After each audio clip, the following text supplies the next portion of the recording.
तो चलिए दोस्तों, जिनका भी एग्ज़ाम है सबके लिए बेस्ट ऑफ लक और गॉड ब्लेस यू। सभी अपने वाहन के सहारे जाएं, ज़्यादा जल्दबाजी ना करें, बेशक 2 दिन पहले ही निकलें। ठीक है, आज हमारे हिस्ट्री का पार्ट है दूसरा। आप लोग देख रहे हो, अच्छी बात है, लेकिन कमेंट एक ही दो कर रहे हैं। जैसे कि फौजी अमित ने कमेंट किया और विवेक यादव करके हैं, उन्होंने कमेंट किया। तो अब ध्यान से सुनो, क्वेश्चन आज का हिस्ट्री पेज नंबर दूसरा है। ठीक है, चलो क्या क्वेश्चन बनते हैं ध्यान से सुनना। 10 मिनट में कराऊंगा, पूरा करा दूंगा जो इंपॉर्टेंट है।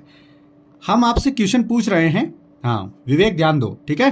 फौजी अमित ध्यान दो, इधर कहाँ ध्यान है? चलते जाओ, लीड लगा लो, एक ही कान में लगाना और टोपा लगा लो। खैर सर्दी उधर तो होगी नहीं ज़्यादा, ठीक है। बाकी लाइक कर देना और सबके पास शेयर कर दो कि सर कुछ नए अंदाज में लेके आ रहे हैं। ठीक है, अर्थशास्त्र एक राजनीतिक शास्त्र है। क्या अर्थशास्त्र एक राजनीतिक शास्त्र है? इसमें मौर्यकालीन इतिहास की जानकारी है। क्वेश्चन बनेगा, राजनीतिक शास्त्र में किसकी जानकारी मिलती है? तो अर्थशास्त्र, राजनीतिक, देखना राजनीति शास्त्र ये पुस्तक का नाम है और इसमें मिलता क्या है? अर्थशास्त्र। देख लो भाई साहब, क्या क्या घुमाएगा। और इसमें कौन सा जो राजनीतिक शास्त्र है इसमें कौन से वंश की है? तो ये मौर्यकालीन है। कौन? मौर्यकालीन। ठीक है, अच्छा ये बताओ, कल्लड़ की पुस्तक का नाम बताएं। राजतरंगिणी। नाम राजतरंगिणी। अगला सवाल, अच्छा ये बताओ, राजतरंगिणी में किसका उल्लेख है? तो कश्मीर के राजाओं का उल्लेख है। ठीक है, अगला सवाल, अष्टाध्यायी। अष्टाध्यायी पुस्तक किसकी है? वेरी गुड, पाणिनि की। ये तो आपको पता था। यह किस व्याकरण में, कौन सी भाषा की व्याकरण में है? तो ये संस्कृत भाषा की व्याकरण में है। ठीक है, समझ में आ रहा है? अगला देखो, अच्छा ये बताओ, सबसे प्राचीन स्मृति कौन सी है? सब कहते हैं ना बदनाम किए हुए, सबसे प्राचीन स्मृति कौन सी है? तो आपका आंसर होगा मनु स्मृति सबसे प्राचीन है। अच्छा ये बताओ, जैन साहित्य को क्या कहा जाता है? जैन साहित्य को आगम कहा जाता है। क्या कहा जाता है? आगम। जैन साहित्य को आगम कहा जाता है। जैन धर्म का प्रारंभिक इतिहास कौन सी पुस्तक में मिलता है? कल्पसूत्र। कल्पसूत्र में मिलता है। जैन धर्म का प्रारंभिक इतिहास किसमें मिलता है? कल्पसूत्र नामक पुस्तक में। ठीक है, कल्पसूत्र नामक पुस्तक किसने लिखी है? भद्रभाऊ। कल्पसूत्र नामक पुस्तक किसने लिखी है? Very good, Bhadrabahu. जातक कथाएं किससे संबंधित हैं? कौन से धर्म से? जातक कथाएं, बहुत इंपॉर्टेंट पूछ रहा हूं, जातक कथाएं कौन से धर्म से संबंधित हैं?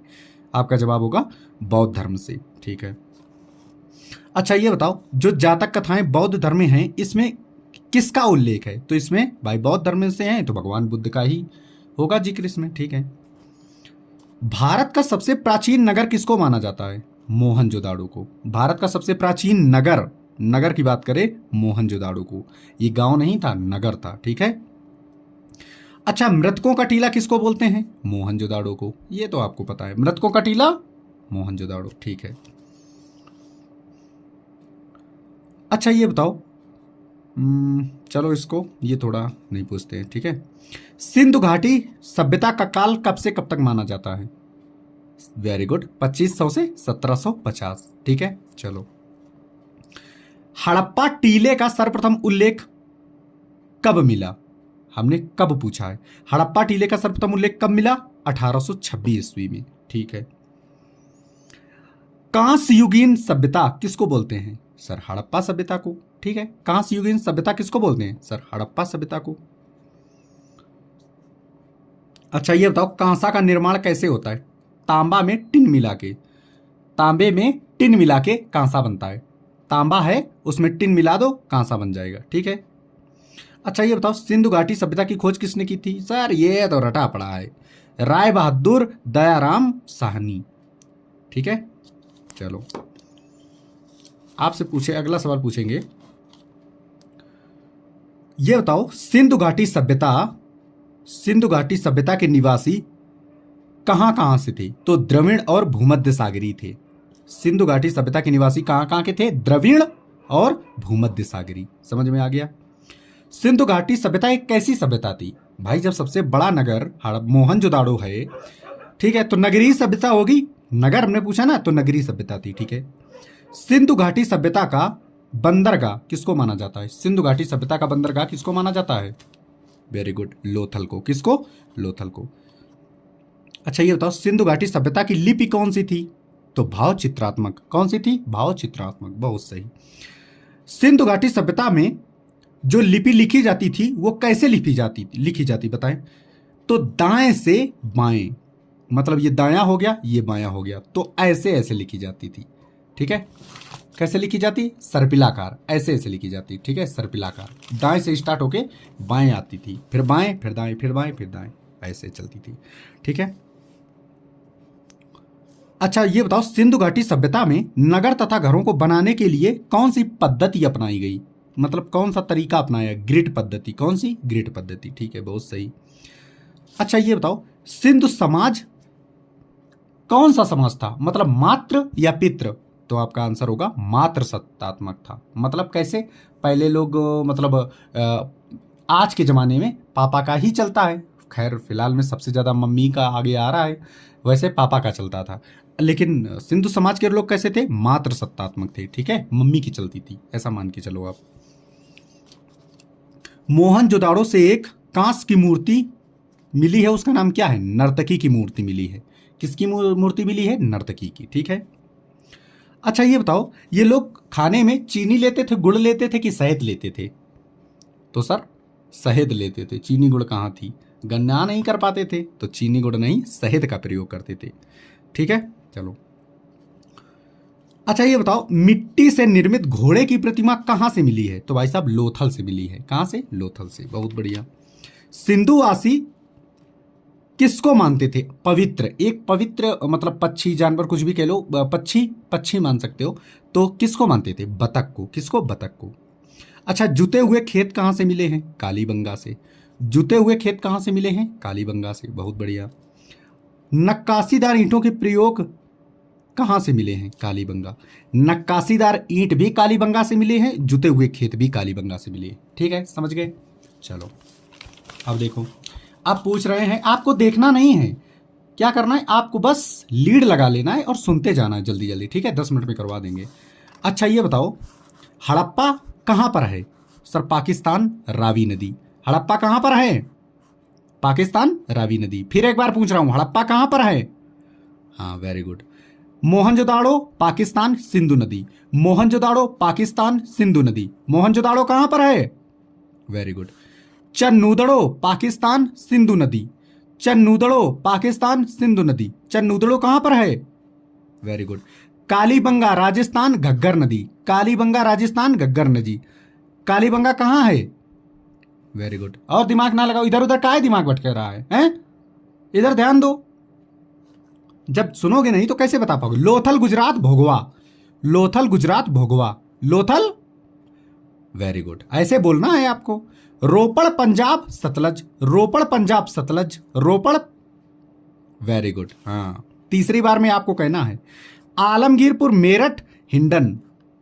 आलमगीरपुर, मेरठ, हिंडन। Alamgirpur, very good. रंगपुर, गुजरात, सुखभादर। सुखभादर। रंगपुर, गुजरात, सुखभादर। रंगपुर, हाँ, वेरी गुड। धौलावीरा, गुजरात, मनसर या मनहर। धौलावीरा, गुजरात, मनसर या मनहर। तो धौलावीरा, वेरी गुड। बनवाली, हरियाणा, रंगोई। बनावली, हरियाणा, रंगोई। Banawali, very good. सुतकांगेडोर, पाकिस्तान, दास्क नदी। सुतकांगेडोर, पाकिस्तान, दास्क नदी। सुतकांगेडोर, वेरी गुड, होशियार हो। मोहनजोदाड़ो से प्राप्त सबसे बड़ी इमारत, जो मोहनजोदाड़ो में प्राप्त हुई थी सबसे बड़ी इमारत, वो क्या थी? अन्नागार। ध्यान से सुनना, अन्नागार। अच्छा ये बताओ, मोहनजोदाड़ो या हड़प्पा सभ्यता की मुख्य फसल कौन थी? इंपॉर्टेंट जो फसल थी मुख्य वो कौन थी? गेहूं और जौ। ये बहुत बार पूछा गया है, गेहूं और जौ। और ये सूती ऊनी वस्त्रों का प्रयोग करते थे। कौन सी? सूती ऊनी का वस्त्रों का प्रयोग करते थे। ठीक है, चलो। अग्निकुंड कहां से मिला है? लोथल से तथा कालीबंगा से। कालीबंगन से। अग्निकुंड कहां से मिला? लोथल और कालीबंगा से। ठीक है। कालीबंगा का मतलब क्या होता है? काली चूड़ियां। कालीबंगा का मतलब काली चूड़ियां। कालीबंगा का मतलब, वेरी गुड। मनके बनाने के कारखाने कहां से मिले हैं? तो लोथल और चन्नूदड़ो। मनके बनाने के कारखाना कहां से मिले हैं? लोथल चन्नूदड़ो। मनके बनाने के कारखाने कहां से मिले हैं? Very good. चावल के साक्ष्य लोथल से, चावल के साक्ष्य लोथल से, चावल के साक्ष्य लोथल से, चावल के साक्ष्य, वेरी गुड। हड़प्पा की मुहरों पर कौन से पशु का चित्र अंकित है? एक सिंग वाले पशु का। हड़प्पा की मोहरों पर कौन सा है? एक सिंग वाले। हड़प्पा की मोहरों पर कौन सा है? Very good. अच्छा ये बताओ, जो मोहरें मिली थी वो कौन सी धातु से बनी थी? तो स्टेलाइट। कौन से धातु? स्टेलाइट। कौन से धातु? Very good. सिंधु सभ्यता के लोग किसकी पूजा करते थे? मातृ देवी की। जब भाई मातृ सत्तात्मक था तो मातृ देवी की पूजा करेंगे ना। सिंधु सभ्यता के लोग किसकी पूजा करते थे? Very good. अच्छा ये बताओ, पशुओं में किसकी पूजा करते थे? जो कुबड़ निकला होता है ना, मतलब पीठ के ऊपर एक थोड़ा सा निकला होता है, उसको कुबड़ बोलते हैं। तो कुबड़ वाले सांड की पूजा करते थे। किसकी पूजा करते थे? कुबड़ वाले सांड की। किसकी पूजा करते थे? Very good. अभी तो हमने बता दिया कि ये लोग सूती तथा ऊनी वस्त्रों का प्रयोग करते थे, ठीक है। अच्छा ये बताओ, जो आग में पकी हुई मिट्टी की ईंटें थी उनको क्या कहा जाता था? टेराकोटा। पकी हुई ईंट जो मिली थी उनको क्या बोलते थे? टेराकोटा। पकी हुई ईंट को क्या बोलते थे? Very good. सिंधु समाज में कौन सी प्रथा थी? पर्दा प्रथा सर। कौन सी? पर्दा प्रथा भी थी और वैश्याव्रत भी प्रचलित थी। वैश्याव्रत भी प्रचलित थी। बार डांसर आज के जमाने में, समझ रहे हो? ये जो बार बने हैं ना, बियर बार, ये सब पार्टी क्लब, ये मान लो वैश्याव्रत है। 100% वैश्याव्रत है। ये जो बार ये बने हैं ना, ये सब जाते हैं अय्याशी करने, सब वैश्याव्रत है। लेकिन खुद को कितना भी इंटेलिजेंट समझ लो, रहोगे यही, ठीक है। सिंधु सभ्यता के लोग लाल मिट्टी से बनाने जो बर्तन बने थे, कौन सी मिट्टी तो लाल थी लेकिन काले रंग का डिजाइन बनाते थे। लाल मिट्टी पर काले रंग का डिजाइन बनाने थे तो लाल काला होता था। जो सिंधु सभ्यता का जो विनाश है उसको बाढ़ माना गया है। मूवी भी आई थी, है ना, उसको बाढ़ में उसमें माना गया है। आ जाते हैं वैदिक सभ्यता। तो वैदिक काल को 2 भागों में विभाजित किया गया है। कितने भागों में? 2 भागों में।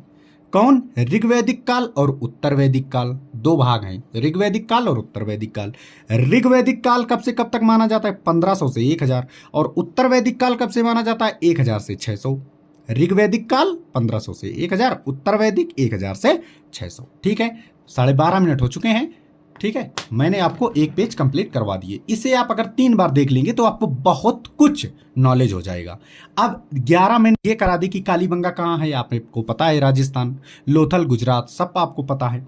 नदी कभी कभी पूछ लेता है, कभी कभी स्थल पूछ लेता है। तो ये आप अगर कायदे से आपने पढ़ लिया तो बिल्कुल इससे कम से कम हो सकता है आपकी अगर किस्मत ठीक रही तो कहो 3 नंबर आ जाएं, कहो 2 नंबर आ जाएं, लेकिन आएंगे, इतना तो कन्फर्म है, आज नहीं तो कल। तो सभी को जय हिंद। लाइक, सब्सक्राइब और शेयर करना ना भूला करो, हमको मोटिवेशन मिलता है इससे। ठीक है, मैं साफ साफ बता दे रहा हूँ, इससे मोटिवेशन मिलता है। जब लाइक सब्सक्राइबर बढ़ते हैं और लाइक आते हैं और आप लोग कमेंट करते हो, तब लगता है कि आप लोग इंटरेस्टेड हैं, देख रहे हैं। ठीक है, सभी को जय हिंद, जय भारत, शबक है।